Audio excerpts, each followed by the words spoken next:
Hi hello ನಮಸ್ಕಾರ. ಇದು day 13 of vlog. And ಇವತ್ತು 7:30ಗೆ ಎದ್ದೆ. ಆ್ಯಕ್ಚುಲಿ ಲೇಟಾಗೆದ್ದು ಅಮ್ಮಂಗೆ ಸ್ವಲ್ಪ ಮೆಹಂದಿ ಅಪ್ಲೈ ಮಾಡಿದೆ, ಅಷ್ಟೇ ನಾನು ಮಾಡಿದ್ದು. ಫ್ರೆಶಪ್ ಆಗಿ ದೇವ್ರ ಪೂಜೆ ಮುಗಿಸ್ಕೊಂಡು ಆಮೇಲೆ ಆಫೀಸಿಗೆ ಹೊರಟೆ.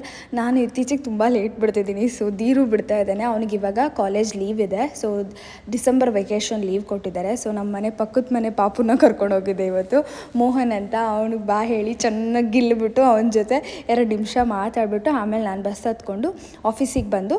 ಸೊ 2025 ಸ್ಟಾರ್ಟ್ ಆಗಿದೆ. ಸೊ ನಾನು ಕೂಡ ವಿಷನ್ ಬೋರ್ಡ್ ಮಾಡಿದ್ದೀನಿ.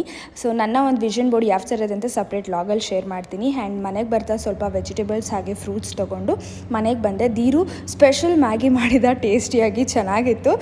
ನನಗೆ ವೆಜಿಟೇಬಲ್ಸ್ ಹಾಕಿದ್ರೆ ಅಷ್ಟು ಇಷ್ಟ ಆಗುತ್ತೆ. ಥಾಟ್ ಫಾರ್ ದ ಡೇ ಬಂದು, as the year ends may you leave beyond all the worries and step into 2025 with hope, positivity and boundless possibilities. Happy new year to one and all year. And signing off Chitra Suresh.